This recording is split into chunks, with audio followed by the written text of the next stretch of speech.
Friends, welcome back to my channel. So ఇవాళ మృగశిర అనగానే మా ఊర్లో పండుగ చేసుకుంటారనమాట. సో ఎట్లా అంటే ఫిష్ పండుగ.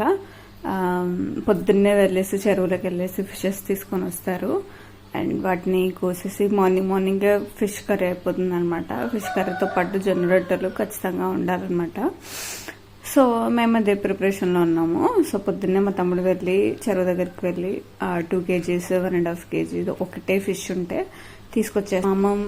మేము వచ్చేసి ఎట్లా అనేసి అంటే ఫిష్ కట్ చేసిన తర్వాత వాష్ వచ్చేసి పసుపు, ఉప్పు, ఇంకా లెమన్ జ్యూస్ ఈ 3 కలిపేసి వాష్ చేస్తాం అనమాట. సో ఆ నీసు వాసన ఉంటుంది కదా, అది పోతుంది అనేసి. సో ఈ సీజన్ కోసం అని పర్టికులర్గా మా ఊర్లలో చెరువులు పెడతారనమాట. సో ఫిషెస్ని తెచ్చి వాటిని చూసుకుంటారు, పెంచుతారనమాట. అండ్ ఈ మృగశిర రోజు అమ్మేస్తారు. సో మోస్ట్లీ చాలా బాగుంటుంది అనమాట. అండ్ ఇక్కడ మా అత్తయ్య చెక్ చేస్తుంది పీసెస్ ఎట్లా కట్ చేస్తుంది ఏంటి అనేసి. అండ్ ఇవాళ రోజు చాలా అంటే చాలా బాగుంటుంది.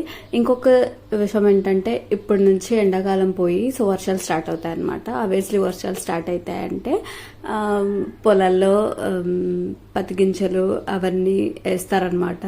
సో ఇక్కడ నుంచి హాలిడేస్ పోయి వర్క్ డేస్ స్టార్ట్ అవుతాయని కూడా అనుకోవచ్చు.